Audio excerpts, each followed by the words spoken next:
My dad was really, really special, and I loved my dad a lot. I'm proud of him, and that even though he isn't here with us, but he died as a true hero. I miss everything about him. In the moment that the officers and I had to come see the children, my biggest reaction was, I don't have 7 arms. I have 7 children who just lost their father, and I don't have 7 arms to wrap around them. I'm Frank Silla, chairman of the Stephen Silla Tunnel to Towers Foundation. Our foundation is committed to delivering mortgage-free homes for Gold Star families and fallen first responder families. To not have to worry financially is a huge peace of mind. The thought of, what in the world will I possibly do to pay the bills? How will I possibly let the children have a life that feels normal? I don't want them to have to quit their piano lessons or their basketball. I don't want them to feel that we have to move into a little apartment and struggle financially in addition to the emotional weight. There are over 1,000 families that need our help. Tunnel to Towers is honoring those heroes that risked their lives by providing them with mortgage-free homes. Those who serve us and then lay down their lives protecting our freedoms and our safety, the least we can do is $11 a month to give them that peace of always knowing there's a home, there's that sanctuary when life feels like it's been tipped upside down, because it has. When you lose a parent in the line of duty, to know you can go home, you can be safe, there's no risk of losing your home. That's a peace of mind that I can't believe you can get for $11 a month. I'd like to ask you to contribute $11 a month to support their efforts. Please donate $11 a month by calling 1-844-BRAVEST or visit tunneltotowers.org.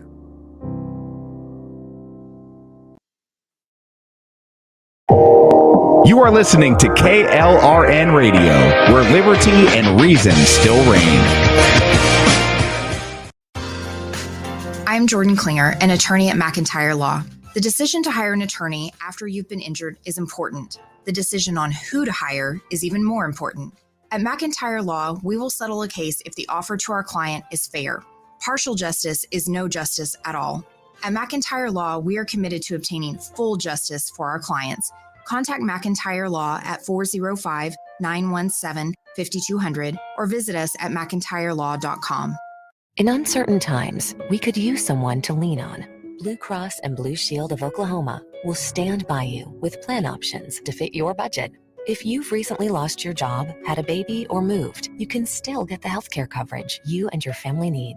Financial help may be available for those who qualify. Call 855-452-BLUE or visit hereforyouok.com to see if you're eligible to enroll. Blue Cross and Blue Shield of Oklahoma, a division of Healthcare Service Corporation, a mutual legal reserve company.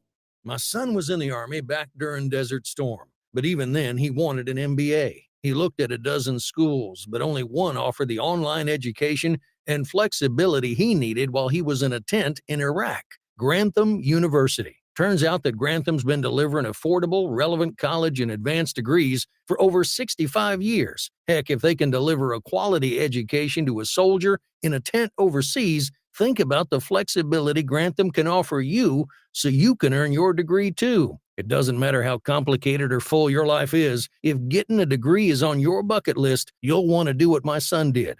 You'll want to call Grantham. Find out how easy it is to get started on your education so you can check that college degree off your bucket list. Call Grantham right now, 800-910-1370. That's 800-910-1370.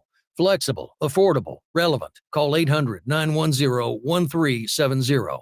Attention business owners and independent contractors. This is a money-saving message from Tax Mediation Services. If your business owes $20,000 or more in taxes, we can help you today, right now. Listen, dealing with the IRS is no picnic. It's an intimidating and extremely stressful process, and you don't want to go it alone. Our attorneys know every law, every tax break, and every possible opportunity to help you resolve and reduce your tax debt. And if you owe more than $20,000, $1,000, you may be at the top of their hit list. So don't take your tax debt lightly, because it will not go away on its own. The IRS can seize your bank accounts, your home, and even shut down your business. Call our tax experts today at 1-800-783-0810 and let us deal with the IRS while you focus on your business. That's 1-800-783-0810. Again, that's 800-783-0810.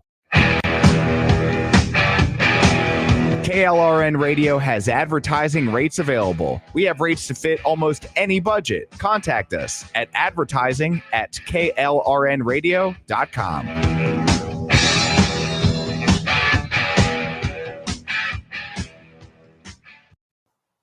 The following program contains coarse language and adult themes. Listener discretion is advised.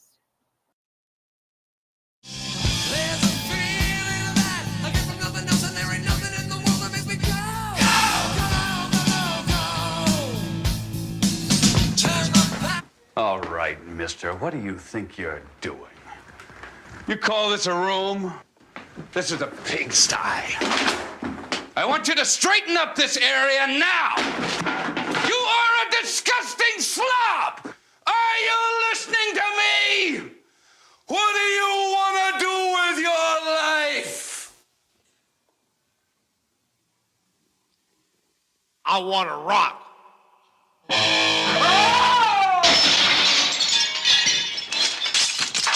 Okay, so I accidentally put the video feed up instead of the music feed, but I'm going to let it run anyway.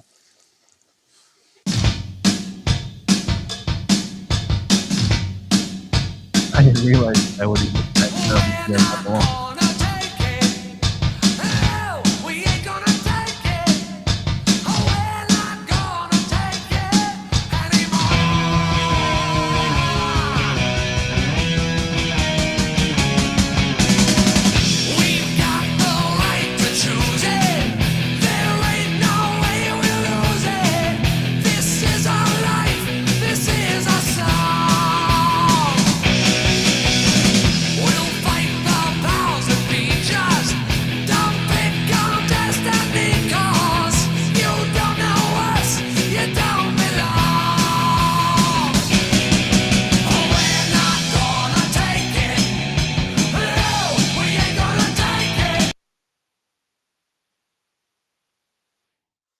All right. Welcome into the program, ladies and gentlemen.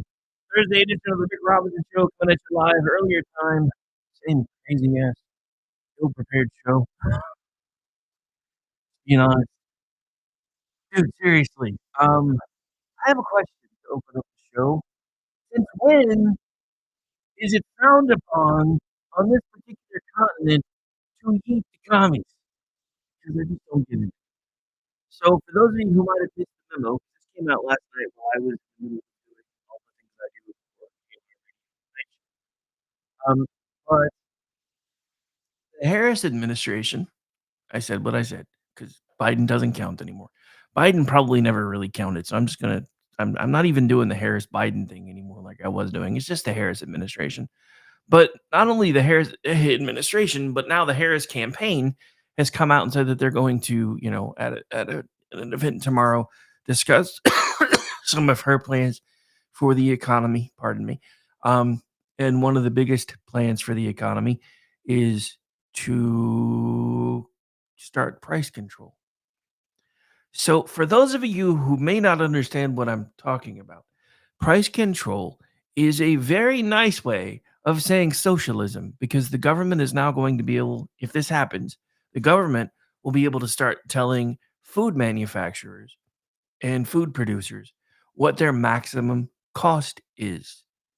If you thought the shelves looked empty during COVID, just wait. This is what I've been trying to tell all of you that may and apparently still are sitting on my side of the fence during the run up to this election cycle, which is now, 83 days away? We're almost through it. All we really need to do is come together and remember as a country that it's not a sin to yeet communists. It's just not. I know Jesus would say something different. I'm not Jesus.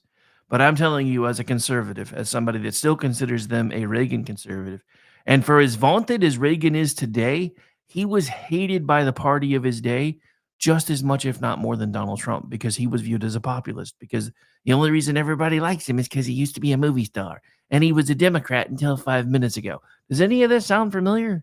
Because it really should. Because it really should. But let me be completely honest with you. Even if Donald Trump is a center or moderate Democrat, and I've heard a lot of people say that he is, that is still 1,000,000% better than a communist. It is still 1,000,000% better than getting behind a party who has just shown you exactly who they are over and over and over again, and over and over and over again, and over and over and over again, because they used hijinks in 16 to stop Sanders because the party wasn't ready for it yet. They used hijinks in 20 to stop Sanders because the party wasn't ready for it yet. Then they put fingers on scales in 20 because they realized that if Trump got 4 more years, people were going to start figuring out exactly what we've still managed to much more slowly figure out now, which is that the CIA and the FBI colluded to try to stop him from getting elected the first time. CIA and FBI have been hand in hand all steps of the way during his first 4 years in office to try to make sure that he couldn't accomplish much of anything. I mean, come on, guys. How much more do you need to see? Trump may not be the perfect candidate. He may be an asshole, but I've said this before, and I'm stealing it from Greg Gutfeld. I would rather have somebody that is in the rooms that I can't be in being an asshole for me, because that's what Trump does.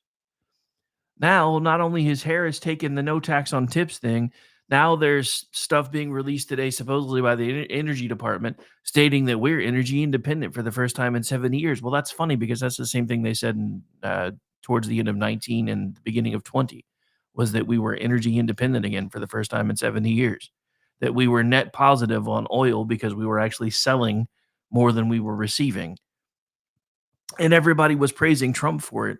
And anytime I show these articles, because there's a guy with like 1 million followers right now lying to everybody on Twitter, by the way, that stuff pisses me off. Why do all the people that like just tell everybody what they want to hear get like bank off of sites like this? And I'm sitting here just trying to be honest, and everybody's like, who the fuck are you? I'm the guy trying to be honest with you, even if you don't like it. But so here we are. With now they're trying to say that it's Joe Biden who's made America net energy independent again, or at least a net exporter of oil. They're leaving out one very important point, even if this is accurate information, and I doubt the veracity, if I'm being completely honest. He did that and has done that by draining our strategic oil reserves. Does anybody remember why we set those things up? Anybody? Anybody? Bueller?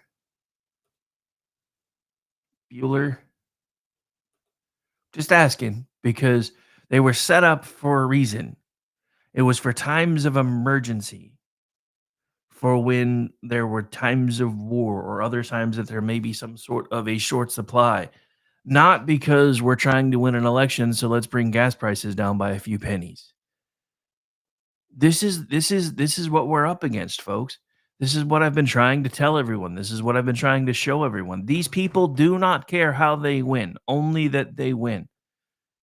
They have lied to you for 4 years about the status of Joe Biden. It's just the truth of it. I mean, was he as bad in the beginning as he was now? No. Or as he is now? No. But they've definitely still lied to you. And they've been doing it over and over and over again. And yet here we sit, just being spoon-fed all of the BS and being fine with all of the BS. And I just don't understand how we can keep doing this to ourselves.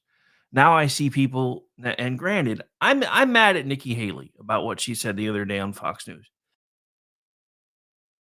Pardon me, but I'm mad for different reasons. I see a lot of people that have sane conservative in their bio screaming and yelling that she's an enabler and she's the reason why we're here, blah, blah, blah, yada, yada, yada. And I'm thinking, since we've blatantly seen the other side trying to install 2 open communists, one of which just told you that one of her biggest policy plans that her own and not stolen from anybody else is to institute price controls into the grocery industry, um, I don't know if you should have either sane or conservative in your bio anymore. Because again, just reminding everyone, it's supposed to be okay to eat the commies. We used to be able to even joke on Twitter, even before it became X, that commies deserve to be tossed out of helicopters. Can't do that anymore, even in free speech land, which according to Elon Musk, X is now the capital of. Because when you do, you get a warning, and if you do it again, you get suspended. So much for free speech. Well, you're threatening violence. I don't own a helicopter.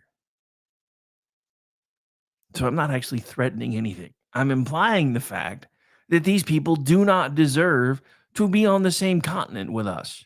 Because I'm reminded, and I'm going to keep reminding everybody of this, there was a time when, and it's attributed to Khrushchev. I understand if you go look, they say there's no way for us to verify whether this was actually something that he said or not. But there is a quote that is often attributed to Khrushchev, and he specifically said, "We're never going to have to go to war with America. We're never going to have to. We're never going to have to fire a shot. All we have to do is keep watching them take on socialist idea after socialist idea, and eventually we will have won without firing a shot." We are here. Why am I talking about this so much? Because a lot of you that have just started listening is like, dude, your show opens pretty much the same way every single day. Let me explain it to you. The 18 to 26 crowd, I'm not even going to say the 18 to 30 crowd anymore, but definitely the 18 to 26 crowd, they are all down on communism, bro. I've seen even people that I know in their 30s that are like, capitalism sucks. Maybe we should try communism now and see if it works any better. Capitalism doesn't suck. It's nobody else's fault if you don't have the drive to go do the things that you need to do. And yes, that is an asshole thing to say. I will freely admit that it is an asshole thing to say. But I work my ass off every single day trying to build the things that I'm trying to build because I know what I want and I'm going to find a way to get it no matter what the hell happens, no matter what I have to do. As long as I'm not being harmful to anybody else or being an asshole to them directly, then I'm going, well, except for politicians because it's my job. But that's what I'm going to do. And that's why even people that I've known that have watched me do this for the last 16 years, I mean, you can go find even one of them just on my X feed from the other day who bought a coffee mug from us and was like, I can't believe you're still doing this after all this time. Never give up. And I hear that from people that used to work with me when we first started building this, and even people that are still with me now that are just like, I don't know how you do this every day. Somebody has to. Because I'm not trying to pat my own back that hard, trust me. But I lost faith in a lot of the media folks, the ones with much bigger names than me, a long time ago. Because they're not doing this to try to educate you or inform you. They're doing it hoping that you're going to tune in so they can get more revenue from their sponsors, all this, that, and the other. Look, I'm trying to do this to make a living, and I do this to make a living now. But I'm never going to sell my soul to get there. I won't do it. I would rather shut everything down and go broke than to ever be so far into the tank or so far ideologically unmoored that I wind up in Candace Owens land. And oh my God, are we going to be talking about that today? I remember when she was the darling of the right, and everybody's like, oh, look, she's amazing. She's a young woman. She's black. She's articulate. I know we said some of the same shit we make fun of the left for saying. That's the other thing that really just kind of pisses me off. We need to find a way to get back to the center again. Because that's where we win. The problem is nobody's in the center anymore. And everybody's run so far away from the center that when you start trying to push everything back to the center, oh my God, you want us to be this, you want us to be that. But even the people that are claiming to be in the center, they're fine with the communists winning as long as they can teach MAGA a lesson. Because MAGA has to be destroyed. MAGA has to be obliterated. Explain to me why the idea of making America great again, which is what that stands for, is such a terrible concept. Because remember, folks, if we fall, and it's looking suspiciously like we may, whether anybody wants to admit it or not, there's nowhere else for anybody to go. For everybody that keeps talking to you about how racist America is and how terrible America is and how its entire history is rooted in slavery, blah, blah, blah, yada, yada, yada, ad infinitum. I'm going to go fucking puke now. Did I mention that there's language on this show? There's a disclaimer, but I should probably put something up that says, hey, this show is explicit. It's probably why I don't get asked to sit on local radio anymore. Because I used to get asked all the time. Now they're like, yeah, I know, we're good. We're just going to have somebody else from one of the other shows do it. I'm like, okay, cool, whatever. I don't care. But yeah, probably because they realize, dude, you cuss like a sailor. And I do, but it's because I'm mad. And the worst thing about this is it's not even really that I'm mad per se, because I'm not angry. I'm not. I'm just frustrated because I don't understand how people that are telling me that they're standing on principle by not voting for Donald Trump, which leads to them standing on principle while most likely we wind up with communists in the White House. How the hell can y'all look at yourselves in the mirror anymore? That is an honest question.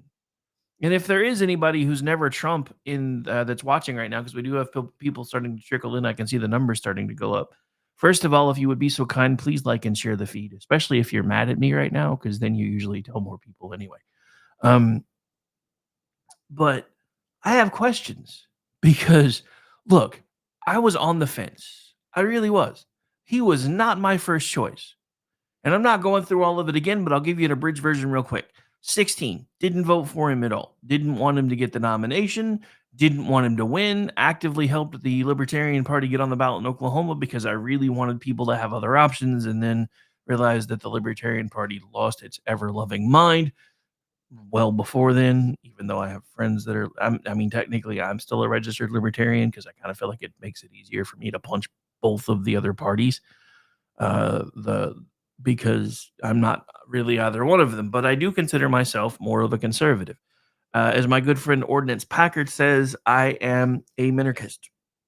I want the government to be as small as possible so that if the need ever arises, we can drown it in a bathtub and start over.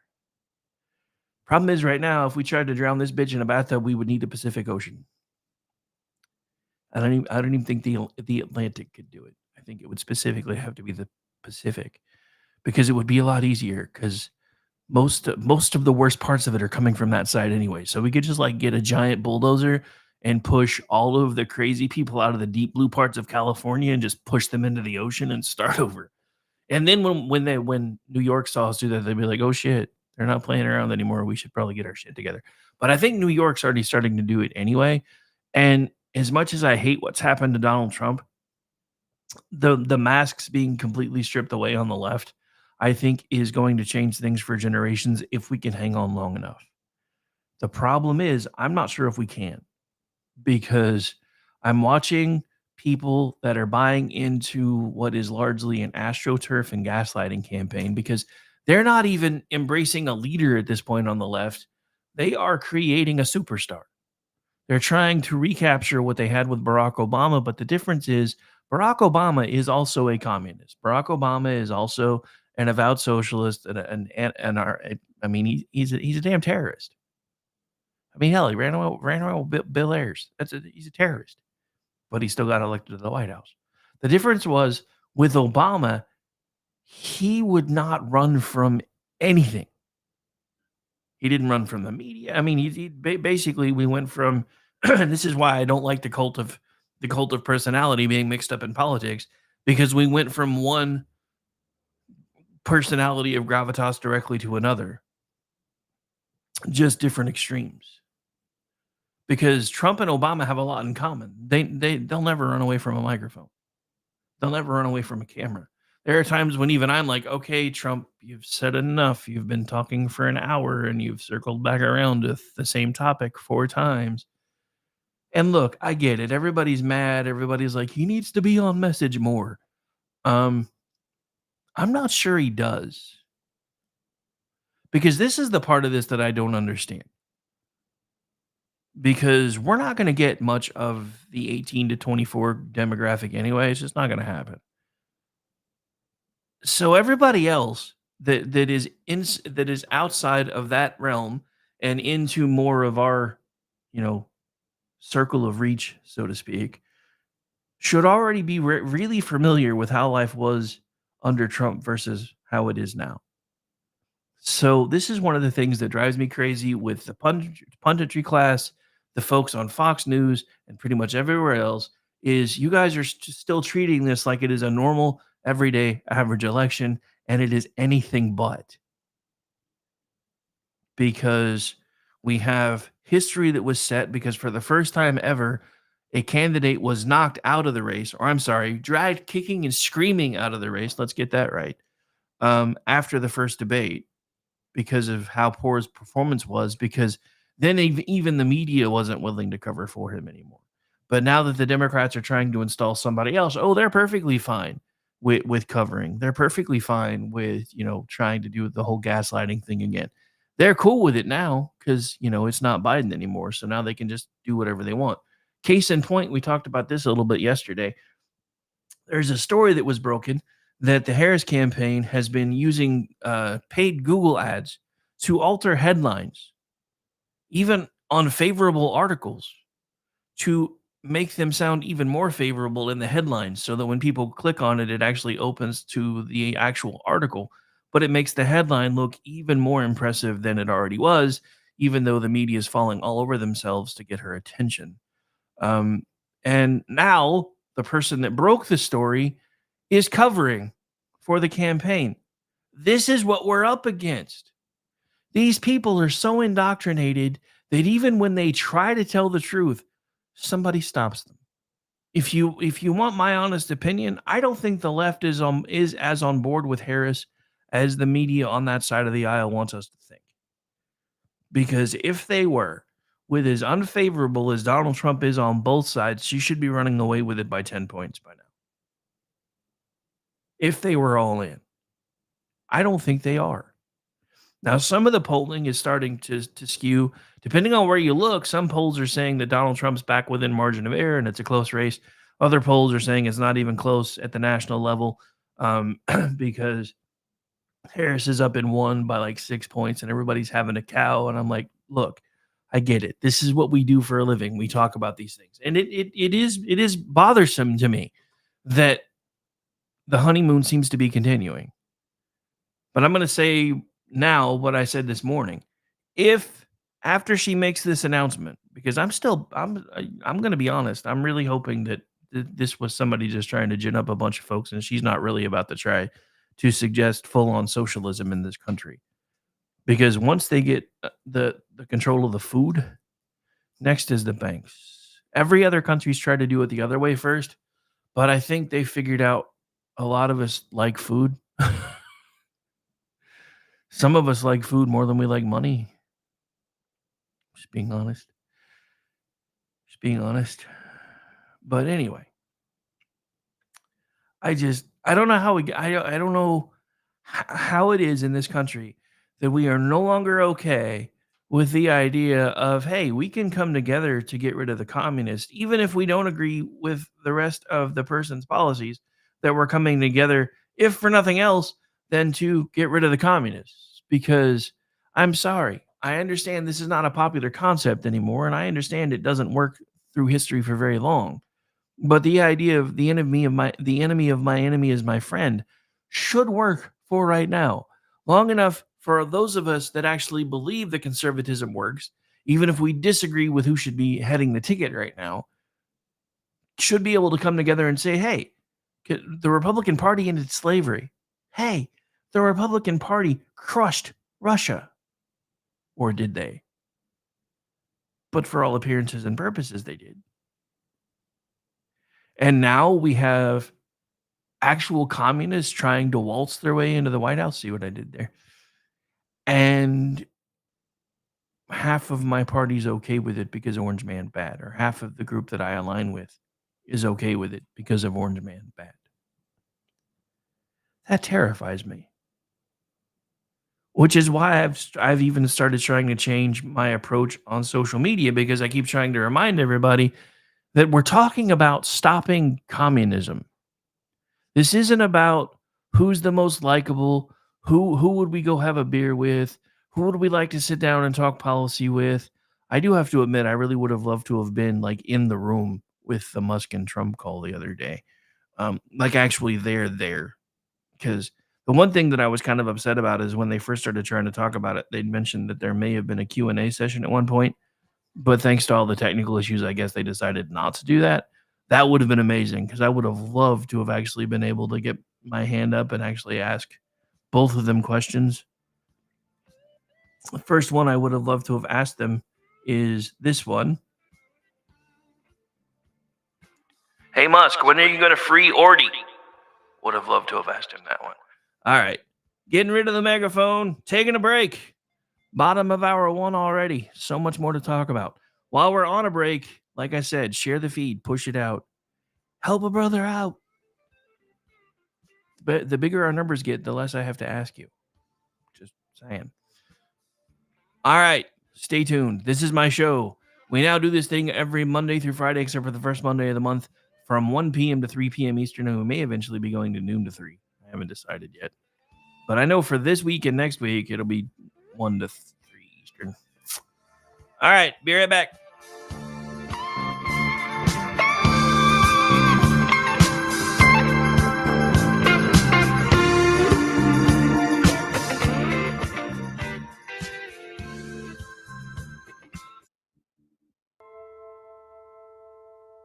My dad was really, really special, and I loved my dad a lot.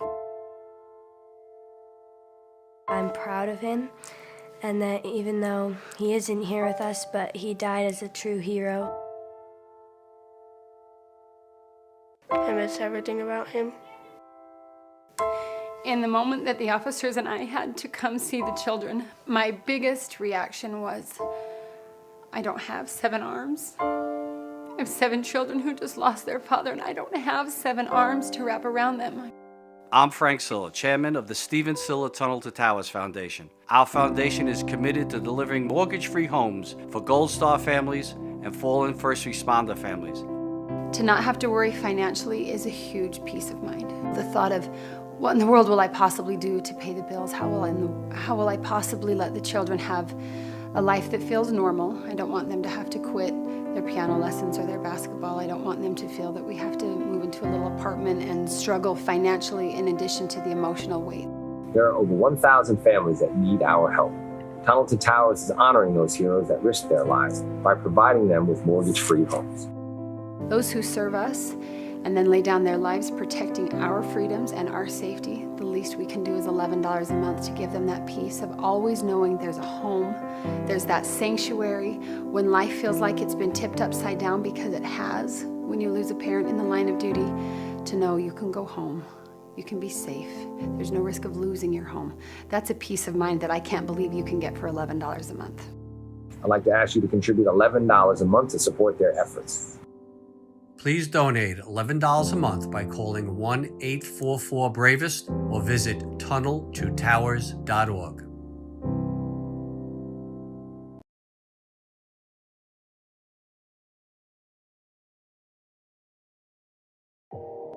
You are listening to KLRN Radio, where liberty and reason still reign. I'm Jordan Klinger, an attorney at McIntyre Law. The decision to hire an attorney after you've been injured is important. The decision on who to hire is even more important. At McIntyre Law, we will settle a case if the offer to our client is fair. Partial justice is no justice at all. At McIntyre Law, we are committed to obtaining full justice for our clients. Contact McIntyre Law at 405-917-5200 or visit us at mcintyrelaw.com. In uncertain times, we could use someone to lean on. Blue Cross and Blue Shield of Oklahoma will stand by you with plan options to fit your budget. If you've recently lost your job, had a baby, or moved, you can still get the healthcare coverage you and your family need. Financial help may be available for those who qualify. Call 855-452-BLUE or visit hereforyouok.com to see if you're eligible to enroll. Blue Cross and Blue Shield of Oklahoma, a division of Healthcare Service Corporation, a mutual legal reserve company. My son was in the Army back during Desert Storm, but even then he wanted an MBA. He looked at a dozen schools, but only one offered the online education and flexibility he needed while he was in a tent in Iraq, Grantham University. Turns out that Grantham's been delivering affordable, relevant college and advanced degrees for over 65 years. Heck, if they can deliver a quality education to a soldier in a tent overseas, think about the flexibility Grantham can offer you so you can earn your degree too. It doesn't matter how complicated or full your life is, if getting a degree is on your bucket list, you'll want to do what my son did. You'll want to call Grantham. Find out how easy it is to get started on your education so you can check that college degree off your bucket list. Call Grantham right now, 800-910-1370. That's 800-910-1370. Flexible, affordable, relevant. Call 800-910-1370. Attention business owners and independent contractors. This is a money-saving message from Tax Mediation Services. If your business owes $20,000 or more in taxes, we can help you today, right now. Listen, dealing with the IRS is no picnic. It's an intimidating and extremely stressful process, and you don't want to go it alone. Our attorneys know every law, every tax break, and every possible opportunity to help you resolve and reduce your tax debt. And if you owe more than $20,000, you may be at the top of their hit list. So don't take your tax debt lightly, because it will not go away on its own. The IRS can seize your bank accounts, your home, and even shut down your business. Call our tax experts today at 1-800-783-0810 and let us deal with the IRS while you focus on your business. That's 1-800-783-0810. Again, that's 800-783-0810. KLRN Radio has advertising rates available. We have rates to fit almost any budget. Contact us at advertising@klrnradio.com.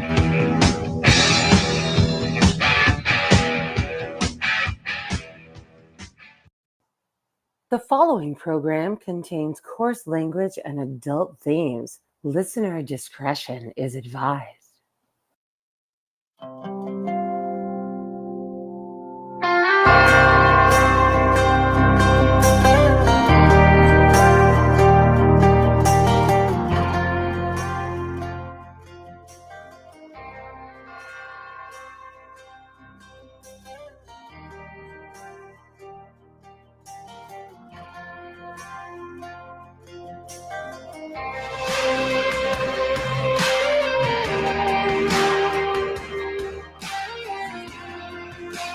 This is God's country. We turn the dirt and work until the week's done. We take a break and break bread on Sunday, then do it all again, 'cause we're proud to be from God's country. I saw the light in a sunrise, sitting back in a 40 on the muddy riverside, getting baptized in holy water and shine with the dogs running. And welcome back into the program, ladies and gentlemen. I'm just going to say this. I think Gen X is going to have to save the day again. I think we're going to have to fix it. We just wanted to be left alone. We just wanted to we just wanted to live our lives, carve out whatever our version of the American dream was, take care of our families. But they're going to make us do it. That's all right. We were bred for this. We have been told since birth that we were going to possibly glow in the dark at any time within the next 30 seconds. We grew up watching movies like Iron Eagle and Wolverine. Some of us, not me specifically, because I've done it in real life, have been yearning for this moment for our entire lives. But I think Gen X is going to have to fix this. Now, I do have a little bit of hope, if I'm being honest, because this is happening. Hang on. Let me get this pulled up for you guys here. Hang on. So the Harris campaign just keeps being embarrassed. Actually, I forgot I had that up, so let me get rid of that too. My bad. One of these days, I'm going to learn to do all this stuff on different screens so I can just be like, okay, that's going to stay there. That's going to stay there. That's going to stay there. But yeah, so hang on. All right, so camera's going to go away for a second while I cue something up here. Actually, I guess camera won't go away because I forgot I'm already on the right screen. Did I mention we're learning entirely new software? For those of you who've been wondering where I've been on Twitchy lately, it's because I've been training everybody to use this new setup. But I should be back to writing full time for them, probably starting tomorrow. Anyway, so this is from our friends at Red State. Yes, I know. I work for Town Hall and I promote them all the time, but vested interest. So Harris campaign throws streamer under the bus after he declines to collab with her, but he strikes back. The streaming community continues to embarrass Kamala Harris's campaign. Let me see what this looks like. Yeah, that'll work. Okay. Sorry. I needed to check and make sure because I wanted to make sure the article was the most prominent thing. The streaming community continues to embarrass Kamala Harris's campaign as the efforts to sway the youth vote continue to backfire. As Red State reported previously, the wildly popular streamer Kai Kane, that's how I'm pronouncing it, I don't really know, noted during a stream that the Secret Service had reached out to him in order to collab with the campaign. At the time, everyone assumed it was Harris and her campaign, as there had been multiple confirmations from other influencers and streamers that they had been contacted for collaborative purposes. Otherwise, we're going to pay you to push our shit. So the Harris campaign told TMZ it never reached out to Kane or Kenneth or however the hell it's pronounced. But as they noted after reading the TMZ article, he never actually said Kamala Harris's name, and he insisted that he would never lie. Kane also still has not said that Harris explicitly reached out to him, unwilling to get involved in politics. It appears, actually, is this the thing? I think this is the thing. Hang on. Look! Watch the clip back, chat. I didn't even say no names. And on top of that, word to my mother, I would never lie about anything. Just know that. Just know that! Just know that. One, I didn't say no names. And two, word to my mother, I would never lie on anything. That is whack, nigga. Word to my mother. Word to everything I love. I swear to... All right, so there you have it straight from the influencer themselves who said, I never mentioned any names. So even though he never officially mentioned any names, he is pretty much confirming at this point that it was their campaign. And I guess they felt slighted, but is it really any surprise? I mean, sorry, this is now contractually required. Give me a moment. I have to get prepared. Kamala's a bitch. She's a big fat bitch. She's the biggest bitch in the whole wide world. Kamala's a bitch. She's the big fat bitch. She's the biggest bitch in the whole wide world. Okay, there. Now you guys got a little bit of my Cartman impression. It appears that the Harris campaign attempting to throw Kane under the bus in effort to save face, despite the fact that he never actually said their name. And I'm ad-libbing this part, as you can see, made them look even more fucking retarded.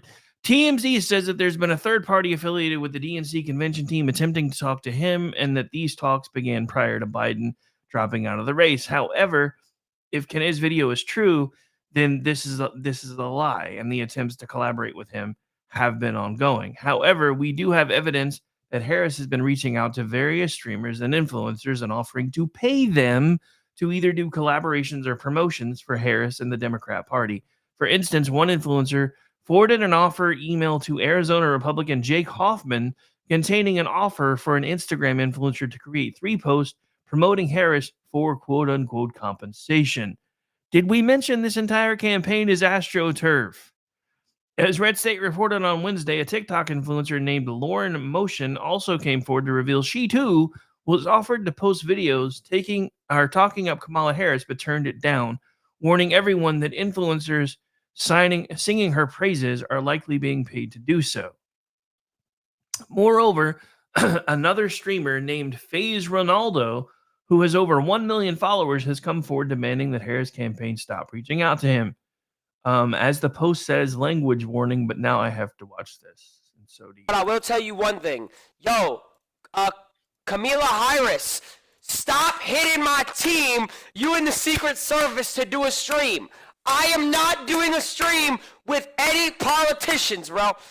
Yo, Secret Service, stop hitting my fucking team. Look for the sub. I'm not doing any stream, bro. Stop. So this kid's got supposedly tons of subscribers, and anyway, not that impressed with it. I'm sorry. Am I sounding like a bitter old man right now? I'm probably sounding like a bitter old man right now. All right. So anyway, there you heard it from him yet again. It is unconfirmed if Ronaldo was reached out to, but the pattern of reaching out to popular streamers holds. If the pattern of reaching out to popular streamers holds, then the likelihood of him telling the truth is higher. As the author wrote on Wednesday, while it's embarrassing that the Harris campaign is being openly turned down by so many people, the strategy isn't at all stupid. The modern celebrity is no longer a Hollywood denizen, but a streamer or influencer that can come from anywhere and has a large, rabid following powered by parasocial relationships. Many of these people want to attract the biggest audience they can and thus refuse to engage in politics for fear of alienating half their base. That said, the power of utilizing influencers to sway opinion can't be denied, and perhaps the Republicans should start looking into doing the same. Didn't we just do that though? See, this is the stuff that I'm talking about. And just because I work for them doesn't mean that I'm not occasionally going to say, or work with their parent company, doesn't mean that I'm not occasionally going to say, what the fuck, Brandon? We just had Donald Trump on one of the biggest social media platforms ever with one of the smartest people on the planet right now that's pulled in, last I checked, over 1 billion impressions with at one point a minimum of 1.5 million concurrent live viewers. But we need to be using social media more. We need to be using influencers more. I kind of think we already are.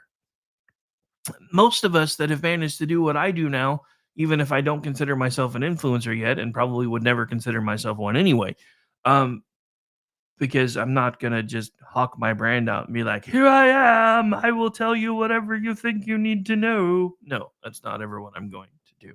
It's not ever going to be me. It's just not what I do. But that being said, the whole idea that the Republican Party is not getting on board with these newer ideas really kind of pisses me off at the same time, because now we've got people that were in 2016 screaming and yelling that Donald Trump was doing too many rallies and not utilizing social media enough and coming on to younger podcasters, channels, and everything else. Now that he's not doing enough rallies. We're never happy. That's the part that really kind of annoys me, because it doesn't appear that my side ever really understands why we always seem like we're not happy. This is why, at least even if it is AstroTurf, this is why Kamala Harris' side being able to say, look, we're the campaign of joy, is resonating with people, because we sound cranky all the time. All we're doing, even in open spaces, is yelling at the candidates and telling them how they should run their campaigns. Unless you're a part of the paid folks to do that, you probably shouldn't do that as much. And I'm not saying I don't do it too, because I do. But normally when I do it, I try to tag somebody, that's affiliated with the campaign and say, hey, why don't you guys try to do this? That's like I have been trying to get everybody's attention for weeks now, that really all they need to do, instead of screaming and yelling that Harris is not willing to do interviews, is put out an ad that, shows one of the major networks, Kamala Harris refusing to comment, then show one of her policy positions from 2019 with Trump or whoever saying this is probably why she's refusing to do an interview. Then show another one from another network that says Kamala Harris refusing to interview. And then another policy position from 2019 that she's now trying to run away from. Like like her feet are on fire. She's trying to run away from all of them. But the funny thing is, everyone keeps saying she's going to try to distance herself from Biden, but they're about to do a White House event together today. She's trying to distance herself from Biden, but he's part of the opening night of the DNC. Now, it is a little different because he's going to speak the first night, which is usually when the JV do it. For those of you that haven't watched these kind of things before. And And then it builds up to the final night, which is usually, I believe, on the Thursday. If it's anything like the RNC, it usually runs for about 4 days total. I don't know. I've honestly never really paid that much attention to the DNC, but I will be this year now that I do this full time. I think there may or may not be a Twitchy live blog that I'll be involved in if they decide to do it. And then I'll probably be writing lots of stuff about it, which is why I'm trying to get back full-time contributing over there. But I don't know. I just know that with everything the media, the mainstream media is trying to tell you, we're finding more and more receipts of the exact opposite.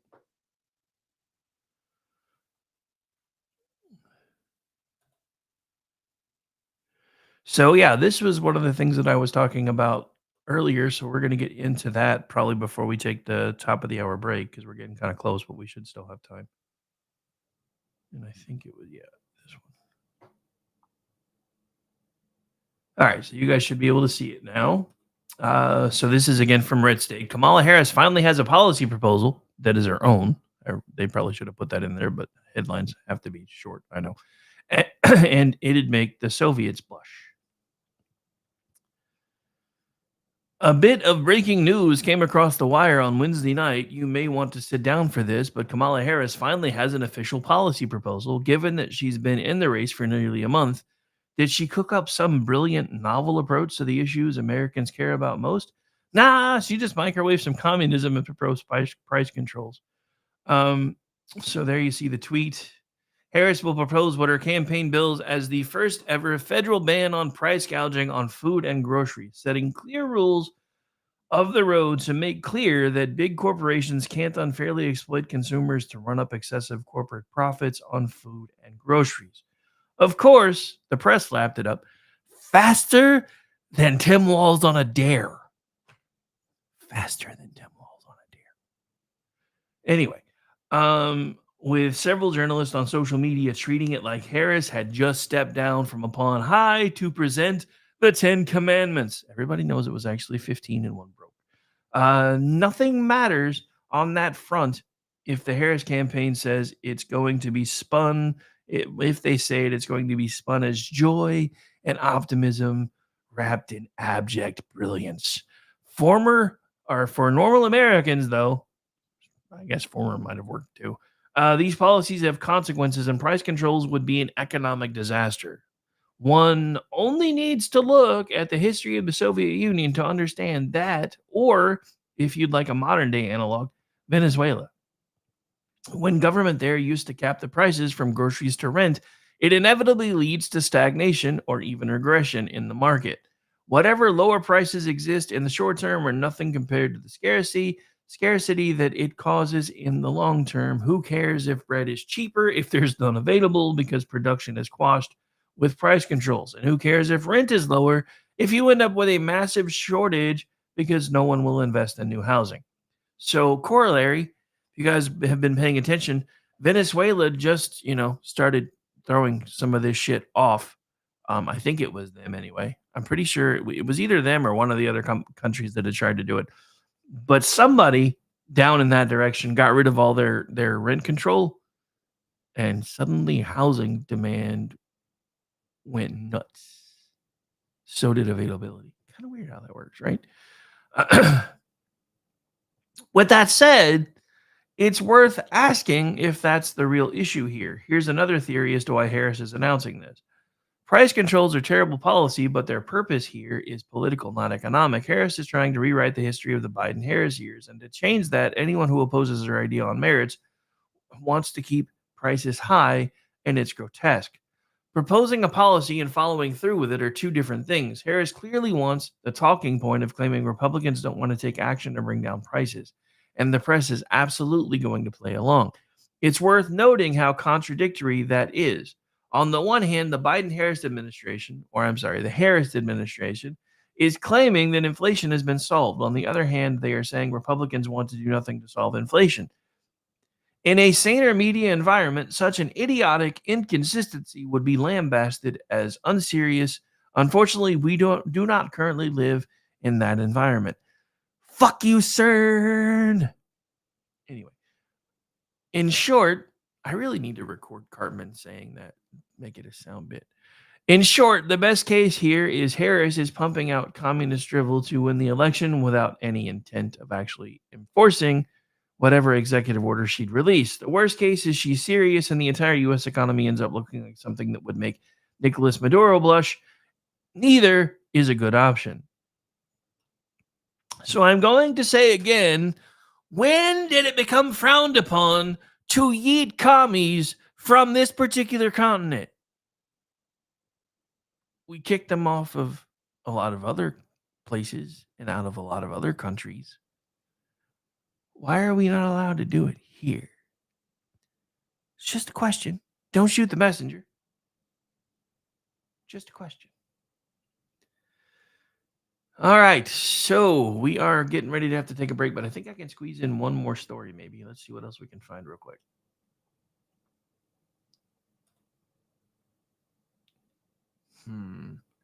Actually, hang on. All right. Just making sure you guys weren't seeing me clicking around because I couldn't remember what screen I was on. One moment, please.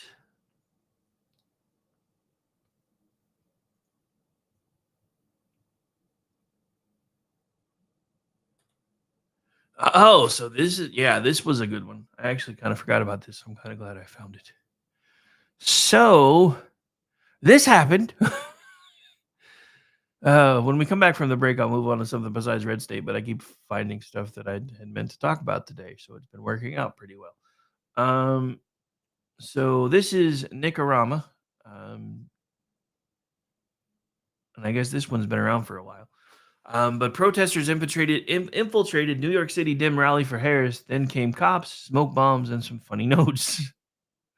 Kamala Harris has been trying to bend over backwards when it comes to appeasing those on the radical left on Gaza. Some even believe that it influenced her choice of her running mate, knowing that some on the left would not be happy if she picked Pennsylvania Governor Josh Shapiro, but instead she picked the guy who ran away from signing up or continuing to, go downrange to go kill fellow goat humpers, because apparently he's embraced that almost wholeheartedly at this point. If you look at some of the stuff that's come out about it, I'm just being honest. Who is Jewish, Shapiro would have been the smart choice in terms of trying to win the voters in Pennsylvania. Instead, she picked Minnesota Governor Tim I Have No Honor Walz, who the left found more amenable, and that's turned into a continuing unfolding scandal with all his issues, particularly in regards to claims of stolen valor and also his propensity to drink unusual things. If they're going to stick with the couch thing, I'm going to stick with that. I didn't make the rules. I'm just learning to play by them. Just saying. But that hasn't stopped the protesters from targeting Harris campaign events. They even hit a Harris endorsement event in New York City, headlined by Mayor Eric Adams. Governor Kathy Hoochie Cooch Hochul was also in attendance. A hastily organized rally supporting Vice President Kamala Harris descended into chaos after anti-Israel protesters infiltrated the Big Apple event and later barged into an after-party venue, causing several $1,000s worth of damage to its outdoor space. Several demonstrators against Israel's military campaign in Gaza were booted from the Democratic gathering in Harlem, where Mayor Eric Adams gave an impassioned speech. Make sure you vote, his inner chanted as the disruptors were dragged from the tiny venue in Upper Manhattan. My favorite part of that was the funny note. Tiny venue. That's what happens when you don't have a musician there to pump up the attendance at your event. I've been trying to tell you guys. You can see the protesters screaming at Harris supporters at the party about genocide on this video and saying they all had a responsibility. The people at the party seem to largely ignore them and to keep on eating. How dare you? That's kind of Greta Thunberg-ish, the protesters screamed. They then caused problems out in the streets, even setting off smoke bombs and throwing and blowing off whistles to disturb everyone. You can see some of them getting arrested as the rest tried to surround police. So just for fun, let's give this a watch and then we'll go to break. If it decides to play. You ain't man. You looking for his man, nigga. Where his man at? You want his ball.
dad was really, really special, and I loved my dad a lot. I'm proud of him, and that even though he isn't here with us, but he died as a true hero.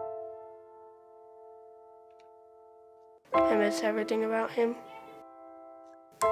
In the moment that the officers and I had to come see the children, my biggest reaction was, I don't have 7 arms. I have 7 children who just lost their father, and I don't have 7 arms to wrap around them. I'm Frank Silla, chairman of the Stephen Silla Tunnel to Towers Foundation. Our foundation is committed to delivering mortgage-free homes for Gold Star families and fallen first responder families. To not have to worry financially is a huge peace of mind. The thought of, what in the world will I possibly do to pay the bills? How will I possibly let the children have a life that feels normal? I don't want them to have to quit their piano lessons or their basketball. I don't want them to feel that we have to move into a little apartment and struggle financially in addition to the emotional weight. There are over 1,000 families that need our help. Tunnel to Towers is honoring those heroes that risk their lives by providing them with mortgage-free homes. Those who serve us and then lay down their lives protecting our freedoms and our safety, the least we can do is $11 a month to give them that peace of always knowing there's a home, there's that sanctuary when life feels like it's been tipped upside down, because it has. When you lose a parent in the line of duty, to know you can go home, you can be safe, there's no risk of losing your home. That's a peace of mind that I can't believe you can get for $11 a month. I'd like to ask you to contribute $11 a month to support their efforts. Please donate $11 a month by calling 1-844-BRAVEST or visit tunneltotowers.org. You are listening to KLRN Radio, where liberty and reason still reign. I'm Jordan Klinger, an attorney at McIntyre Law. The decision to hire an attorney after you've been injured is important. The decision on who to hire is even more important. At McIntyre Law, we will settle a case if the offer to our client is fair. Partial justice is no justice at all. At McIntyre Law, we are committed to obtaining full justice for our clients. Contact McIntyre Law at 405-917-5200 or visit us at mcintyrelaw.com. In uncertain times, we could use someone to lean on. Blue Cross and Blue Shield of Oklahoma will stand by you with plan options to fit your budget. If you've recently lost your job, had a baby, or moved, you can still get the healthcare coverage you and your family need. Financial help may be available for those who qualify. Call 855-452-BLUE or visit hereforyouok.com to see if you're eligible to enroll. Blue Cross and Blue Shield of Oklahoma, a division of Healthcare Service Corporation, a mutual legal reserve company. My son was in the Army back during Desert Storm, but even then he wanted an MBA. He looked at a dozen schools, but only one offered the online education and flexibility he needed while he was in a tent in Iraq, Grantham University. Turns out that Grantham's been delivering affordable, relevant college and advanced degrees for over 65 years. Heck, if they can deliver a quality education to a soldier in a tent overseas, think about the flexibility Grantham can offer you so you can earn your degree too. It doesn't matter how complicated or full your life is. If getting a degree is on your bucket list, you'll want to do what my son did. You'll want to call Grantham. Find out how easy it is to get started on your education so you can check that college degree off your bucket list. Call Grantham right now, 800-910-1370. That's 800-910-1370. Flexible, affordable, relevant. Call 800-910-1370.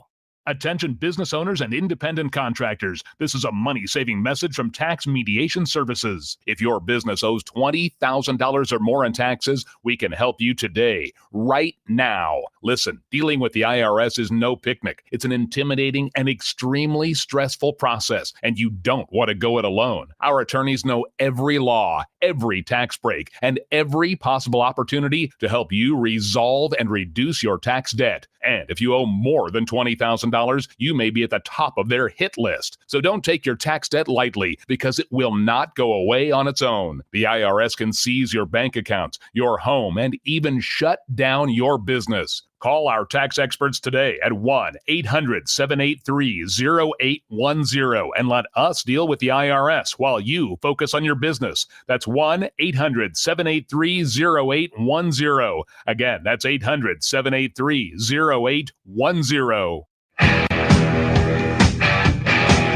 KLRN Radio has advertising rates available. We have rates to fit almost any budget. Contact us at advertising@klrnradio.com.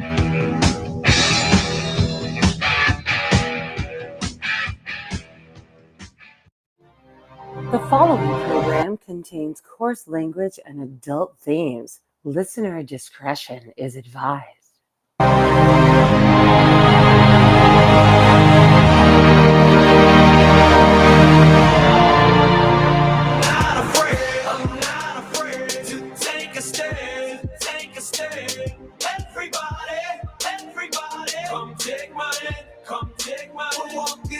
Together through the storm, whatever weather, cold or warm, letting you know that you're not alone, not afraid. I'm not afraid to take a stand, take a stand. Everybody, come take my hand, come take my hand. We'll walk this road together through the storm, whatever weather, cold or warm, letting you know that you're not alone. And welcome back into the program, ladies and gentlemen. Hour 2 of the Thursday edition of the Rick Robinson Show, or as I like to call it, Friday Eve edition of the Rick Robinson Show, is coming at you live right now on KLRNRadio.com. I am the general manager around here, and I actually, up until yesterday, I was also the general manager and programming director. I've been pulling double duty for a while because one of the partners that I started this venture with stepped aside. It's taken me quite some time to figure out what I wanted to do about that, but our very own at Stoner Brewing Co. has been elevated to the programming director effective yesterday, and that is partially because we have made an executive decision. We now have the ability to stream stuff in more than one place thanks to X and Spreaker and everything else. So we have decided that for strictly campaign-related events or political news events, we're going to move those to the Digital Beacon. So that regular programming can still go on KLRN Radio, especially if it's non-politically related programming. So effective immediately, he is stepping into the programming director role. He's going to be assuming more responsibilities over here and helping me keep it running while I start transitioning some of my workload over to the Beacon and still manage to keep up with everything else that I'm trying to do. Also, as a reminder, if you're not yet, please feel free to follow along with me should you choose at RowdyRick73. Follow along with Jeff because he's now one of the most important people on the KLRN radio staff at Stoner Brewing Co. And follow along with the Digital Beacon at Digital Beacon US. We have big plans for that now that it is becoming more of a thing. And that is part of the reason why we are branching out, because Jeff and I both have the ability to stream video at the same time. So I can stream video stuff to the Digital Beacon side. He can stream stuff to the KLRN radio side because we both have the training to do it. He's ahead of me at this game because he's actually been learning longer than me, which now means that I am going to be leaning on him to get our side of things a little bit more under control and up to speed. I do want to show something off though, because I was kind of proud of this. So I've been playing with AI now a lot more. And so it took several different tries and I had to say lots of different things to get it to where it is. But I'm kind of proud of this. And someday I'll have to make the camera go away, I think, for you to be able to see it. But someday I want us to have a news desk that looks just like this. I'm just saying. I'm kind of proud of that. It took a while for me to get it right, but I could just imagine, myself sitting behind one of the, I think those are monitors, I think. Looks like it anyway. But I could just imagine, being one of the people at that desk or even, standing up because I know everybody's starting to do that. Speaking of which, that'll probably be one of my next investments is a damn standing desk. Because I still sit down way too much. And I freely admit that I'm a fat kid. However, I am a less fat kid. So even though they are not a sponsor, I would highly recommend, I Actually, as soon as I start trying to say this, I always forget what the hell they're called. Balance of nature. I take them every day and half the time still can't remember what they're called. I have been taking them now consistently for about a year. And as somebody that is 51 years old and still eats like a college kid, I couldn't recommend them anymore. I firmly believe it's part of the reason why I finally managed to start being able to lose weight again after years of weight going up and up and up, no matter what I tried to do. Now weight is at least slowly starting to come down. Now I don't share this very often, but I'm going to today. And again, they're not a sponsor. I don't have an affiliate link with them or anything like that. I'm just telling you what works for me. Because again, remember, I'm just going to be honest with you and let the chips fall where they may. It's kind of what I do with everything. Um, but as far as that goes, at the height of COVID, I ballooned to the heaviest I've ever been. For those of you who know what I used to do for a living before the economy crashed, and even earlier than that, before life said, "Hey, let's get him again." Um, I used to be very active. I used to kick indoors for a living. At one point, I was a private investigator. I did skip tracing and bail recovery. I ran a private security firm, and that was even after doing all the other stuff that I did before. So I used to be really active. And then the economy crashed. And then all of a sudden, the business that I had spent years trying to build was suddenly just almost gone overnight. Obama hadn't even been sworn in yet, and I already had people that were stopping paying their invoices.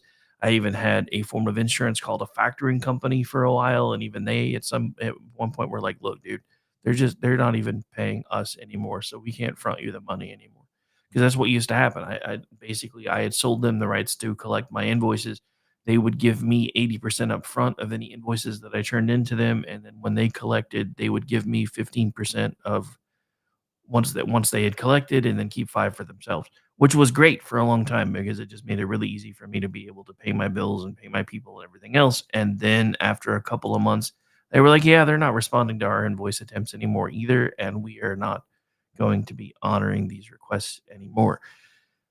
So in 2009, I changed tax altogether, went into doing something that I had never done before that I assumed I was going to hate, and on some level actually did. Started working in call centers, became a manager of a team eventually, and then went on from working for Convergys to go into Southwest Airlines, and went first as a customer service rep over there into the customer care rep, which is somebody that takes escalated calls and also deals with baggage claims, and then eventually went through the training to be at the top of the call center level for agents, which was their supervisor of the day, and eventually tried to promote to team lead over there. And if not for them deciding at the last minute that they only wanted 3 instead of 5, I would have gotten the gig. So then they were like, "Hey, we want you to come to Dallas and help us start a new program." And I'm like, "Hey, that's awesome. Let me check with my wife at the time first."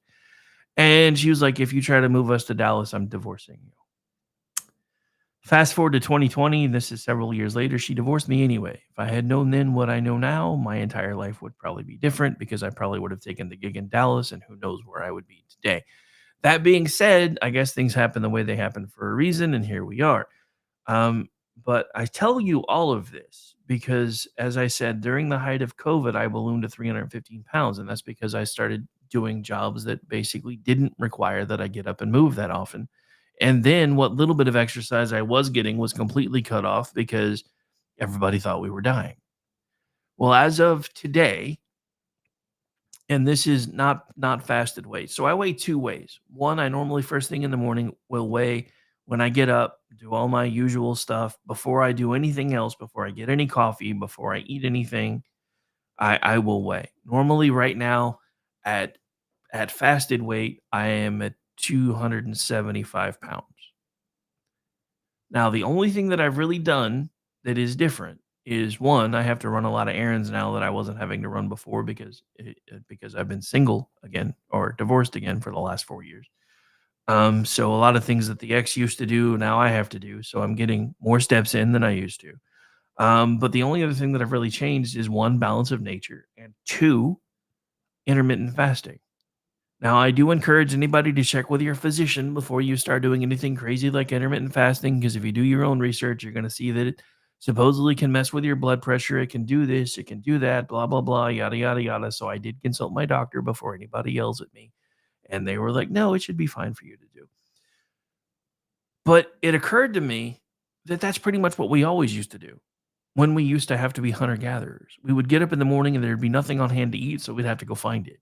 And it usually took several hours to go find whatever we were going to eat, prepare it however we were going to prepare it, and then eat it. So, this whole idea of us having to eat as soon as we wake up and us having to eat so many meals a day at prescribed times is just weird, to steal a line from Tim Walz.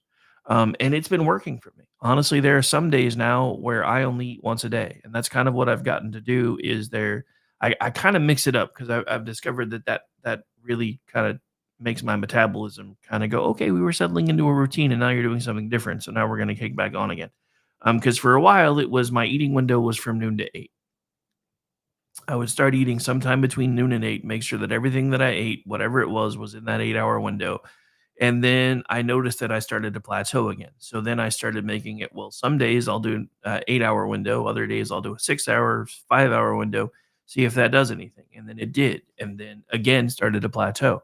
So now, out of necessity, because I work all the damn time, there's usually about 2 days a week that I usually only eat dinner.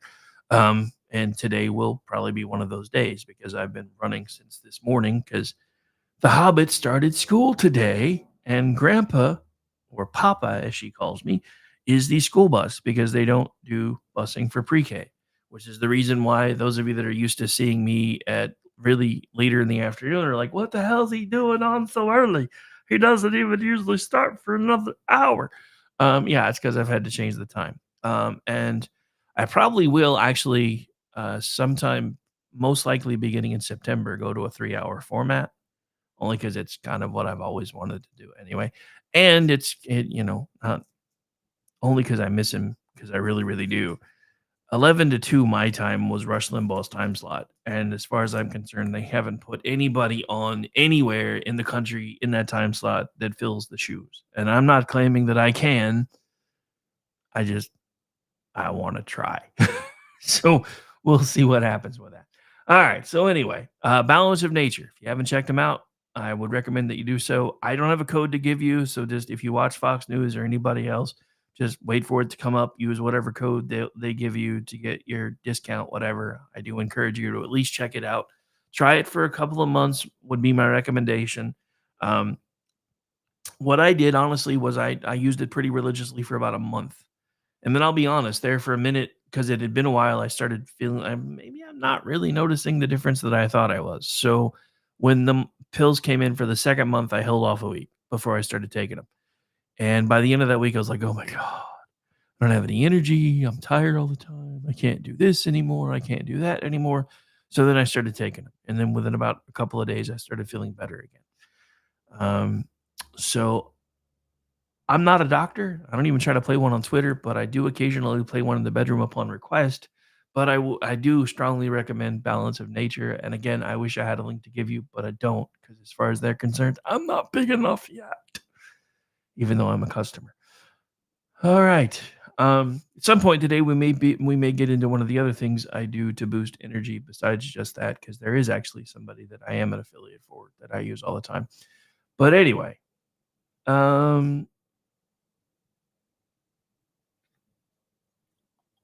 so anyway,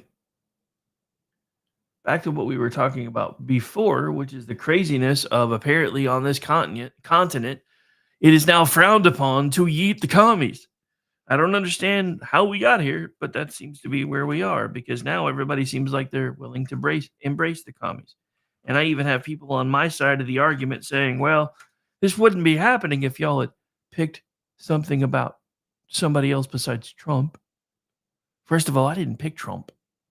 By the time my primary showed up, which I can't even vote for because I'm not a registered Republican, it's closed. The choice had already been made. So, because I live in Oklahoma. So, speaking of weirdo walls, I think that's going to be it.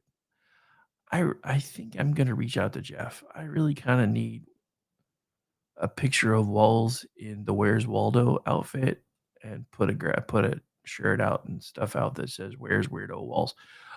So new details have come out. Let me get to that screen. I don't think I'm sharing it yet. I thought I was, but I forgot. I think I stopped. One moment, please.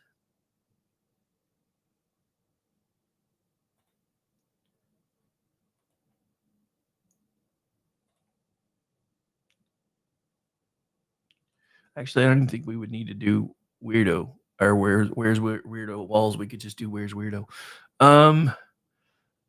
So apparently he lies a lot.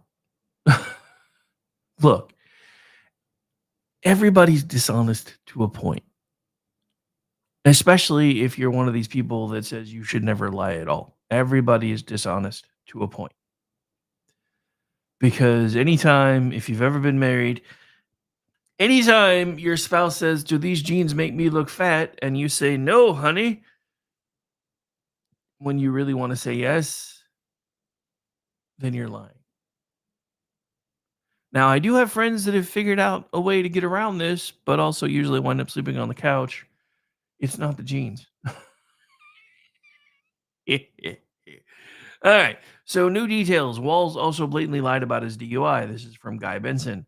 Minnesota Governor Tim Walz, Kamala Harris' running mate, hasn't taken any questions since being tapped, giggity, for the ticket more than a week ago. Harris hasn't answered any substantive questions either. Of course, having ducked any interviews for nearly a month, the campaign is instead communicating through pre-written speeches by ChatGPT, would be my guess, at rallies, paid advertisements, Google ads, influencer endorsements, also paid, allegedly, including paid endorsements and a huge deluge of glowing press coverage, including puff pieces they aren't even participating in or commenting for. Looking at you, Time Magazine. Damn proud of his military service. Or I'm sorry, hang on. They aren't even commenting for it. In one of Wall's recent speeches, he indignantly asserted that he's damn proud of his military service and then thanked J.D. Vance for his own service to the country. This is apparently supposed to sound tough, but also magnanimous. These guys are even attacking me for my record of service. And I just want to say, I'm proud to have served my country, and I always will be.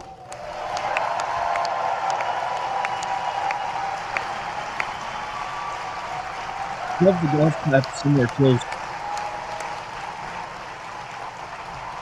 With my dad's encouragement, a guy who served in the Army during the Korean War, I signed up for the Army National Guard 2 days after my 17th birthday. I served for the next 24 years for the same reason all my brothers and sisters in uniform do. We love this country. Then in 2005, I felt the call of duty again, this time of being service to my country in the halls of Congress.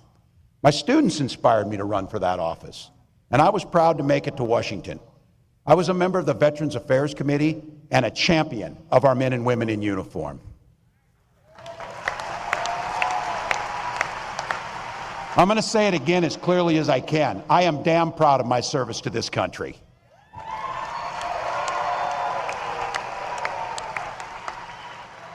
And I firmly believe you should never denigrate another person's service record. To anyone brave enough to put on that uniform for our great country, including my opponent, I just have a few simple words. Thank you for your service and sacrifice. Thank you for your service and sacrifice. Now, this is where people get mad at me, and I thought I was on the different tab, so I'm going to get rid of this now. Anyway, so this is where people get mad at me for what I'm about to say, but I'm going to say it anyway, because I really don't care. No one is denigrating you for your 24 years of service. We're pointing out that you're even lying right then. Because if you were that proud of your 24 years of service, you would have never felt the need to embellish it. And you shouldn't have had to. That's just the truth of it. 24 years of service, even at the National Guard level, is impressive. So why did you feel the need to make it more than it was? You could have even said that at one point I was serving the role of a command sergeant major, but because I opted to retire, I retired with the rank of master sergeant. And then even if somebody asked you, well, why did you go ahead and retire shortly before your unit was deployed? Well, at the time, I'd already made the decision to run for Congress, and I went ahead and followed along with that. Or I guess the question I asked yesterday was, why did you break your enlistment contract instead of deploying? At the time, I'd already made the decision to run for Congress and felt I could serve my state and my country in a better capacity doing that. These are how he could have stopped all of this. But he couldn't have, because he never stopped anybody when they first tried to embellish what he did. Because even if it wasn't him, once the embellishment started, he ran with it, which proves even he didn't think that his 24 years of service that he's now throwing around everywhere was enough. It's not that it wasn't enough. That should have made anybody proud. I mean, I have a second cousin who was a recruiter for the Air Force who put in a full 20, and it was a huge deal when she finally decided to leave. But she had a plan. She got in early enough that when she left in after 20 years, she retired from the Air Force at 38, so she already established one pension. Then she went to work for Tinker Air Force Base on the private sector side, put in 20 years over there, and secured another pension. So now she's basically getting to do whatever she wants to do whenever she wants to do it, and she's got money coming from all over the place to be able to do it. So she had a plan in place. Look, I don't fault Walls for retiring. I don't even necessarily fault Walls for retiring when he did, because from all accounts, it looks like a much better alternative as the command sergeant major was elevated to that position, who did a lot more good for the unit. What makes this a big deal, and I've been trying to say this for a long time, is it's one thing to be an E7 or an E8 and just biding out your time for retirement. There are literally hundreds of thousands of those. When you are tapped to become a command sergeant major, even being frocked in the position, which is what they call it when you are there, but you haven't finished the academy yet, but you're actively acting in the role. There are only 7 other of you in the entire National Guard. 7. Or at least from what I understand. I'm not that familiar with the National Guard setup, but everybody that is keeps telling me that there's like 8 there were 7 other guys at that rank at the time in the entire country. Whether that's accurate or not, I've never bothered to look up. But it sounds right, because you're talking about battalions, and as far as I know, I think there are only 8 battalions in the National Guard. So well, maybe, I don't know. That seems light since every state has one. Anyway, all I know is, according to people that know, they say there were only 7 other people like him.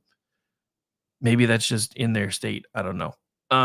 But either way, as somebody that has, that comes from a military family, even if I did not serve, I am well aware of how much that type of rank means. He was, while he was frocked as such, the direct conduit between the rest of the NCO Corps and all of the enlisted to the upper brass.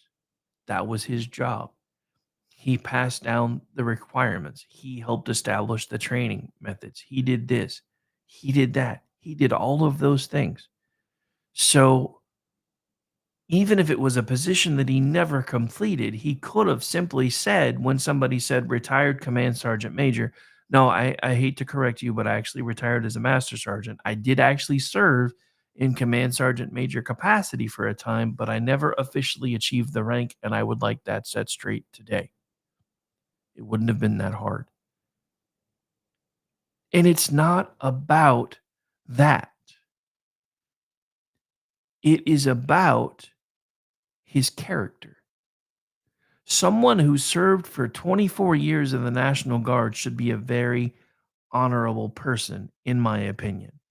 And he should have gone out of his way to make sure that everyone understood when he started being lauded and applauded. It's like, no, actually, this is what I did. This is why I did it. This is what I was doing. This is how I actually was processed out. And this was my final retired rank. It wouldn't have been that hard. So for all the people that are defending him, you need to start asking yourself this question. When did it become okay? Look, I'm Gen X. I grew up in a time when everybody told what the generation before us called fish stories. Embellish the things that we did over the summer, talk crap with our friends about the size of the fish that we caught when we were fishing with our grandparents, all those things. So I'm not saying embellishment is always a bad thing. But once you are trying to get into one of the most powerful positions in the world, he should have gotten in front of all of that and explained it. But he didn't. He could have stopped it years ago, but he didn't. You know why he didn't? Because it made him feel even better about his supposed 24 years of service. It made him feel more impotent, if you get my meaning, Mr. Frodo. But this is where we are. Now, while we're talking about this man, because as a reminder, Harris has already said that she plans on announcing tomorrow that she is going to put some sort of price controls in place for food and groceries. If you didn't think that was bad enough, I would like to remind you that her choice for number 2, and I said it that way on purpose, was recently on a White Dudes for Harris call when he said, as he closed out his remarks, that one man's capitalism is another man's neighborly, or communism, is another man's neighborliness. If we cannot, as a country, for those of us who do believe in things like capitalism and that conservatism works when we use it the way it should be used, if we can't agree to come together, even for just the next 83, 84 days, to yeet the commies, then we deserve whatever happens if we don't. Because we may survive it, but we're never going to be the same. Our country has been being changed for longer than any of us want to realize. It started with the progressive income tax that everybody at the time voted for because it was a 1% tax on the top 1% in the country. And everybody's like, oh, that's not a big deal. It's not going to impact us. And at least they won't be coming to me every 5 minutes saying, hey, do you want to buy this bond? When honestly, that was the best way for us to ever do anything, because ultimately we, the people, while Congress controlled the purse strings, ultimately we, the people, had the power of the veto directly from our wallets. Because when laws used to be passed before the progressive income tax, Congress would allocate or set the allocation aside, and then they would have to put out notice that, hey, this is what we're trying to do as proposed by law. This is the money that we need, and if you buy the bonds for it, then we've already set aside that when that money comes in, that's what it's going to be allocated for, and this is what we're looking at. And I'm just saying, we had the most Republican form of governance ever. But as soon as they made us the batteries that power the machine, because that's what we are now, they stopped working for us. And it's being proven right now because the Democratic Party has been lying to you for years.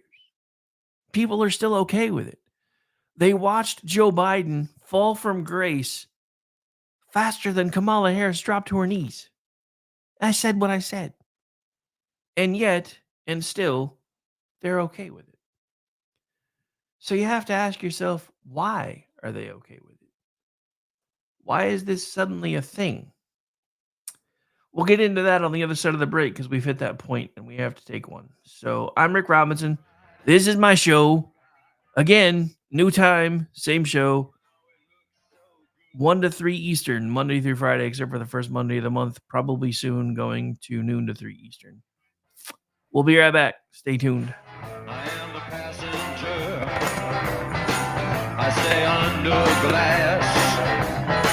I look through my window so bright. I see the stars come out tonight. I see the bright and hollow sky. Over the city's rip-back sky. And everything looks good tonight. I sing la la la la la la la la la la la la la la la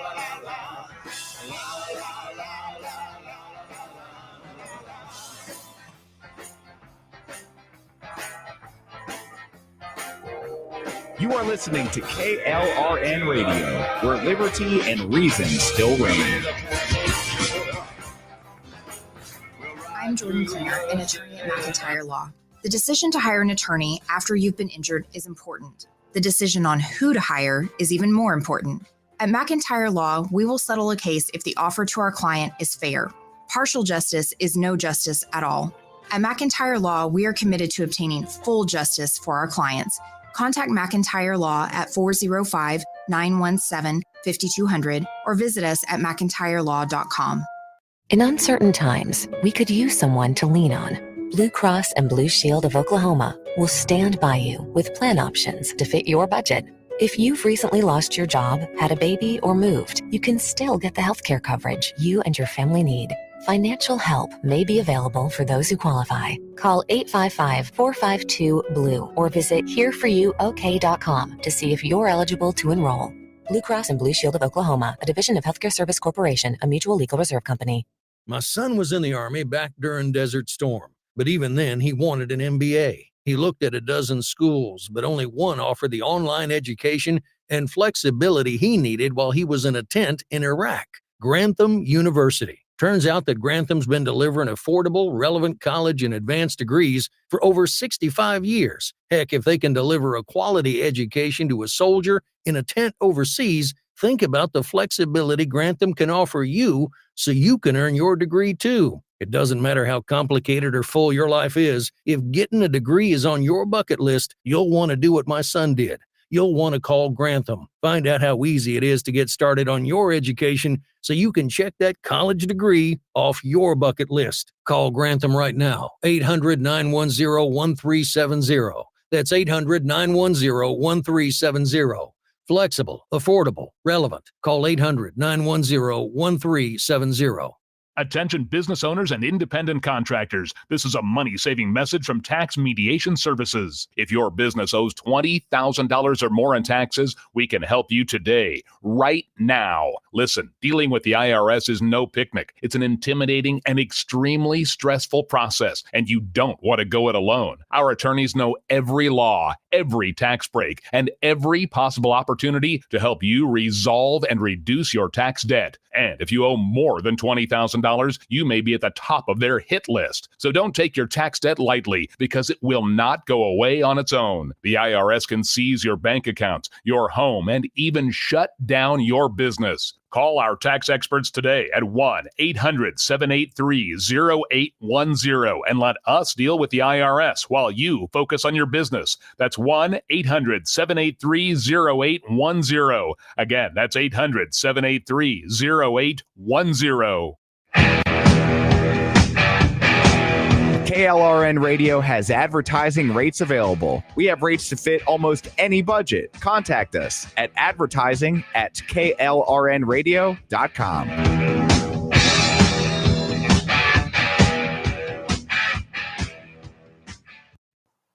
The following program contains coarse language and adult themes. Listener discretion is advised.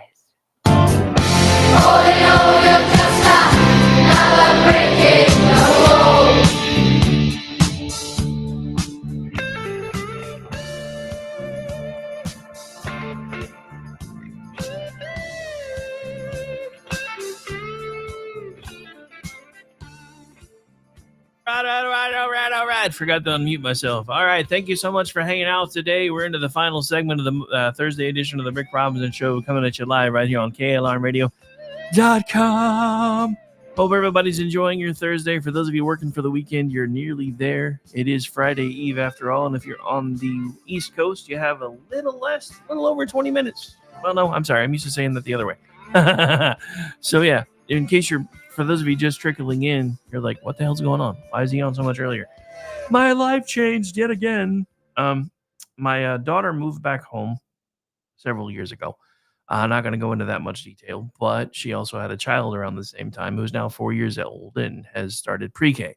And pre-K does not have busing. So, Pawpaw bus driver, which means I now had to change my entire work schedule and of revamping everything for reasons. But it is what it is. And I would do anything for my kids and anything for my grandkids. And that's just who I am. That's who I've always been. So that's why things are different today. For those of you that are just starting to trickle in, I see the numbers going up and everybody's like, wait, what the hell? It didn't usually start for like 20 more minutes. Yeah, I've been trying to tell everybody for the last couple of days that was changing. I think I threw everybody off, though, because I had originally planned on trying to do from noon to 2. But then I realized that there's just no way.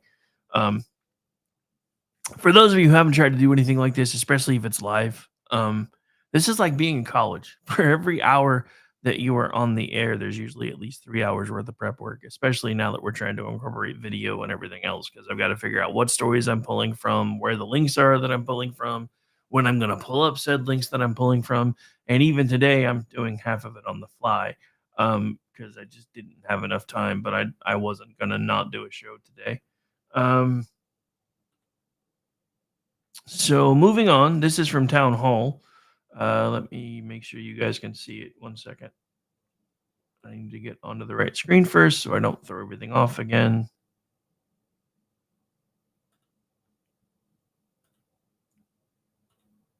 All right, so you guys should be seeing it now. So this is from Rebecca Downs, Dateline today. Politico savage for this Biden-Harris headline. But was it really their headline, or is this one of the ones that they've been editing? Just curious. Just kidding. When it comes to covering for Vice President Kamala Harris as the Democratic nominee, Politico may be amongst the worst. A recent example came on Wednesday night when the outlet pointed out that former and potentially future President Donald Trump dared to tie Harris to Biden on the economy by calling them a team. What? Are you serious right now? She's his running mate, bro. Anyway, as much as Politico wants to make it something that Trump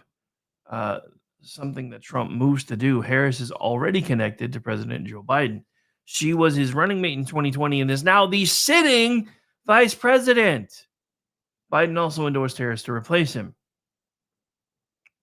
So here's the post on X itself. Trump moves to tie Harris to Biden on the economy. They are a team. I would like to point out that Sideshow Bob, otherwise known as Corinne Jean-Pierre or Corinne Jean-Pierre, which is her actual name, even though I rarely use it, pointed out just a couple days ago when Peter Doocy tried to, intimate something. You realize this is still the Biden-Harris administration, right? And there's no daylight between the two. So Politico, I don't know which one you're trying to get some action from, but I'm pretty sure neither one of them wants anything to do with you, bro. The article, which references Trump's remarks from earlier that day in Asheville, North Carolina, is just as bad as the headline as the piece reads early on. Donald Trump on Wednesday delivered a pre-buttal of sorts to Kamala Harris' anticipated economic policy rollout later this week, yoking the vice president to the Biden administration's record on inflation while issuing his own vague promises for a second term. She really needs to explain the present suffering she has caused along with Joe Biden, the former president told a crowd in North Carolina. By the way, they are a team. It was a link Trump returned to repeatedly throughout his hour-plus speech, an effort to blunt Harris' polling and fundraising momentum by tethering her to Biden. She tethered herself to Biden, you fucking simpering hacks. And simpering. I guess I could have done alliteration. Simpering hacks. That probably would have worked better. Anyway, and it comes as the former president has struggled to regain his footing in the race since Harris took Biden's place. While the piece complains about Trump's issuing vague promises, Harris has taken this long to come out with policy plans all on her own, all while avoiding the press. And her policy rollout is meanwhile described as anticipated. Her website also notably lacked a policy section. Harris has now announced a plan for price control on food, which Sam J., our own sister side of Twitchy, has called out for the bad idea that it is. This momentum, and I guess I'll probably link to that in a second so we can go through that too. This momentum that Harris has is likely due to some kind of a honeymoon period. There's also plenty of reasons to be skeptical about the polls that are out there, as we've covered. Further, Trump is tethering Harris to Biden because she's his own vice president. The piece takes issues with Trump's points throughout. It also looks to provide cover for the economy under the Biden-Harris administration. Trump's rhetoric runs counter to the reality that the economy has been in a sustained upswing throughout much of Biden's presidency. Yeah, they earned this one. They truly earned this one. Hang on. Well, no, that's not the one I wanted anyway. One moment.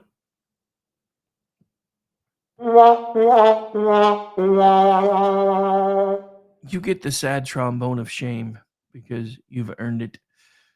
Anyway, Trump's rhetoric runs counter to the reality that the economy has been in a sustained upswing throughout much of Biden's presidency, even as prices rose and voter sentiment remained glum. Economists broadly credit the passage of trillions of dollars in COVID aid with pulling the nation out of a pandemic induced recession faster than anticipated. That isn't what did it. We survived the recession despite government intervention, not because of it. Because anybody who understands basic economics understands the more money you pump into the economy, the less that money's worth, which causes inflation to spike. That's why we used to have money tied to actual tangible assets, because it limited the amount we were able to put in circulation, meaning that it was backed by something and therefore wasn't subject to these crazy ass whims.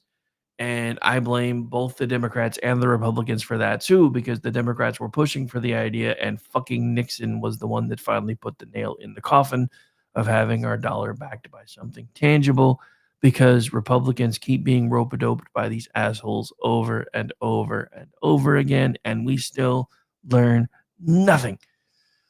Jobs and wages have grown steadily. They have not, because they're actually not. They are still increasing lower than inflation. Inflation current rate is 2.8%. Last I saw, wages have grown about 1 point. Inflation's 2.9. Wages are 1.8, which means net loss of 1 percentage point for every time it grows as far as inflation. So you're lying, Politico. What the reality is here is that inflation is still too stubbornly high, which thus might explain America's fixation on such a key issue as prices that have gone up during the Biden-Harris administration. There's also no mention of how even Democrats like former Treasury Secretary Larry Summers warned that the American Rescue Plan signed early in Biden's presidency would lead to rampant inflation. He was gaslit by the White House for such a point, especially at the time the press sec circle back Psaki. When it comes to a list of presidents going back to Lyndon B. Johnson, the Biden-Harris administration has seen some of the highest inflation rates, while Trump saw some of the lowest. Another reality is that voters trust Trump more on the economy than Biden or Harris, and give him positive remarks for how he handled the issue as president. Polls are consistently show that Americans are not happy with the economy and do not give Biden top marks on that same issue. The piece goes on to lament that on policy, Trump jabbed Harris past support for banning fracking and claims she broke the southern border, two of his frequent lines of attack, which are certainly valid criticisms of Harris and have been noted by others. The press has covered up for the vice president there as well, even claiming that Harris wasn't actually the border czar, a point they've been corrected on. Towards the end of the piece, again mentioned how Trump worked to link Harris to Biden. The piece has close to 2,000 replies over X, as well as hundreds of quoted replies, many of them taking issues with such a take. Now, why would anyone tie Vice President Kamala Harris to Biden's economy? It's not like she went around. All that, ladies and gentlemen, and everyone else, that is called Bidenomics. That is called Bidenomics, and we are very proud of Bidenomics. So proud of it, she's trying to run away faster than the runaway bride, I guess. So is the White House. KGP Bidenomics has been something that both the president and vice president have worked on. It's going to make me open X for that one, so I'm probably not going to mess with it. I don't know why I did that. Yep, it's going to do it again. Anyway, I'm not going to do that. So, because I have to change the tab and I don't want to do that. This is common sense for everyone except the hacks at Politico. It's the Biden-Harris administration, and even Joe Biden has said Kamalanomics is Bidenomics. Since Kamala and I took office, our economy has created nearly 16 million jobs, most of which were folks returning to work after the pandemic, by the way. Unemployment has been at a 50-year low, except it really hasn't, and incomes have risen faster than prices, which is also not true. There's more to do, but we're making progress, growing the economy from the middle out and the bottom up, which never actually works, by the way. So Politico, rising unemployment jolts Biden-Harris economic message. Hey, Politico, this you? You know who else considers Biden and Harris a team on the economy? Kamala Harris.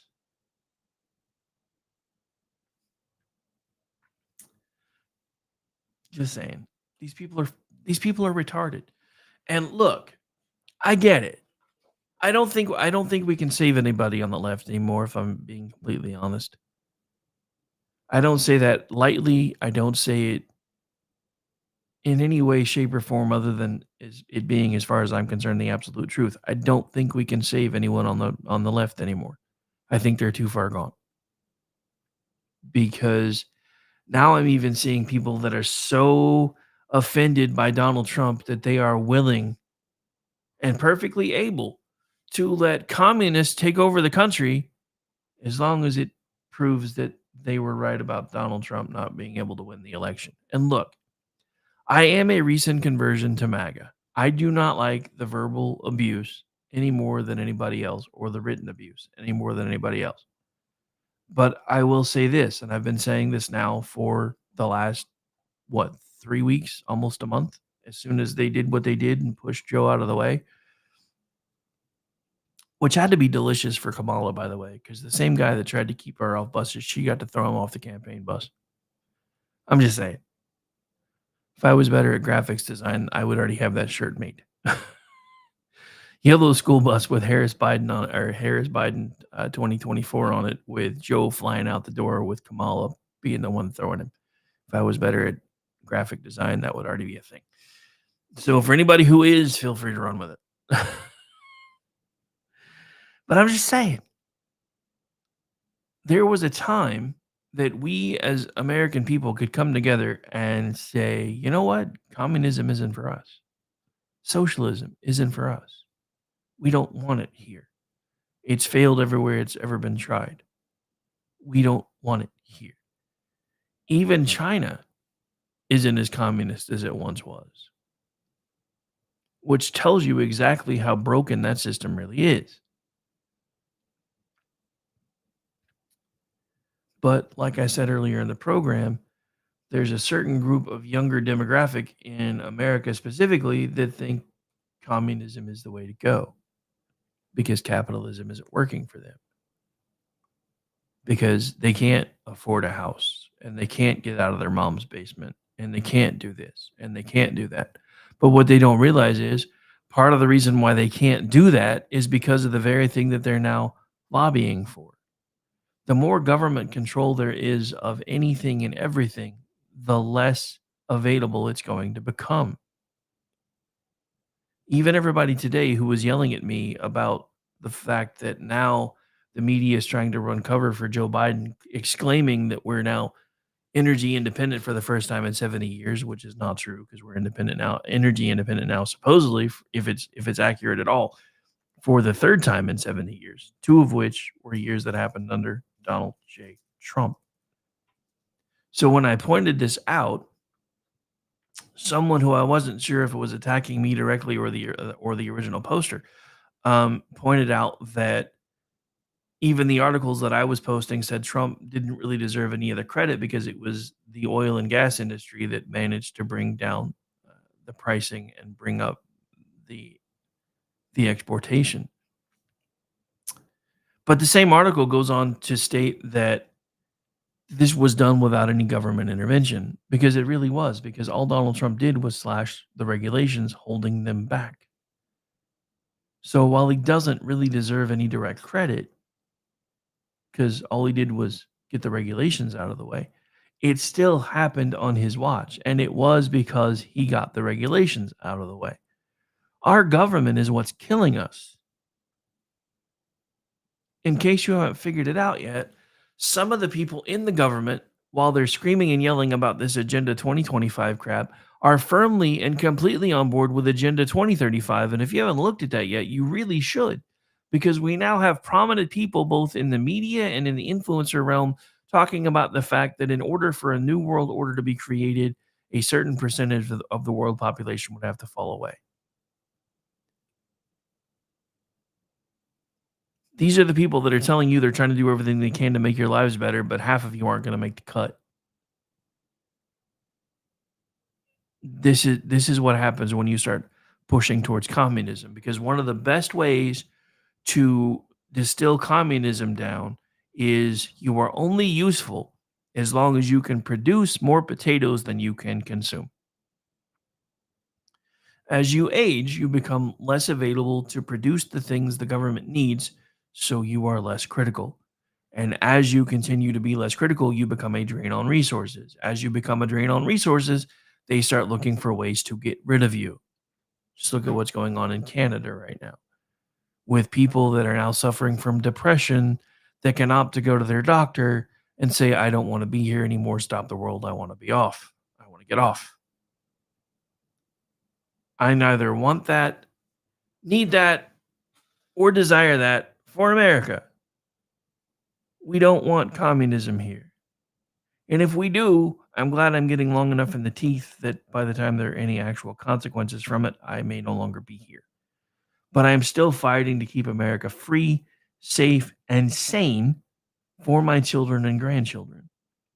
Which is why, and I'm going to say this as we start to wrap things up, which is why I'm looking at all of you that are supposedly on my side of the aisle who still to this day think that Donald Trump is the biggest problem that we face. I didn't want him either. My honest hope, and you can go back and you can find the archives on Spreaker and iHeartRadio and everywhere else because it was before we started doing the video feeds. My honest hope was once they started trying to charge him with stuff was that he would just drop out and go away because they would likely drop the charges. And that was my actual thought process in the beginning. And then I realized it wouldn't have mattered because I didn't realize how long they had been trying to come after him until the stuff started trickling out about the FBI and the CIA colluding to try to derail his campaign all the way back in 2015 and 2016. These people, the establishment, and I'm not talking about the politicians. The establishment politicians come and go. They become lobbyists when they're no longer useful and just find ways to line their pockets. I'm talking about the establishment, the deep state establishment within the administrative branch of the United States of America. Not the politicians, the unelected bureaucrats, the transition administration after administration after administration, and are so far baked in that it's almost impossible to get rid of them. Those are the people that have been in charge now for a long time and nobody wants to talk about it.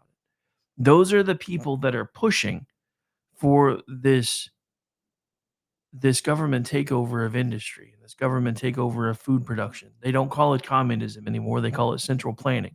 They've been pushing for it for a long time. This is why our education system is broken, because they have centralized a lot of the top-down education.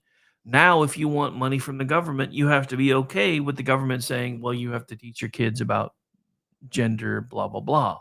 And you have to teach them about this, and you have to teach them about that. The reason this approach has never worked is because we are a country that spans vast territory, and not everything is the same in every single one of our regions. So the idea that a central location could be telling everyone in the country what the education standards should be is asinine to me. Which is why anytime I hear anybody, well, you understand that if they disband the Department of Education, that means IEPs go away and the funding for the IEPs go away and this, that, and the other. I come from not only a family of military service, but a family of teachers. I hear them complaining all the time about how the federal government gets in the way with special needs kids. So I don't think that's the threat that everybody thinks it is. Anyway, we are officially about to start running long, and I've got to get out of here because I only have about 45 minutes till I have to go pick up The Hobbit. So I'm Rick. This is my show. Thanks, everybody, for hanging out. For those of you that are just starting to trickle in, I apologize. You can always catch the replay later. I'll have the podcast versions up here in a little bit. We're going to be doing things a little bit differently on that side, too. So anyway, we reached the point where I do have to tell you this particular show is over. Whoops, and that's not the one I was looking for because I was on the wrong tab. One moment, please. All right, we've reached the point where I do have to tell you this particular show is over. What? Over? Did you say over? Nothing is over until we decide it is. Was it over when the Germans bombed Pearl Harbor? Hell no! Close Closing time. Open all the doors and let you out into the woods. This isn't over until I say it's over! Closing time. Well, that's great. That's just fucking great, man. Now what the fuck are we supposed to do? Game over, man. Game over. Closing time. Time for you to go out. Come back tonight. There's more programming. It's not goodbye forever. It's just goodbye for now. Closing time. This room won't be open till your brothers or your sisters come. I love you, Oklahoma. What a great crowd. I love you. Say goodnight, Gracie. Good night, Gracie. The preceding program was produced through KLRNRadio LLC. All property rights, and you know what? Screw it. I'm going to record this one of these days. I'm leaving now.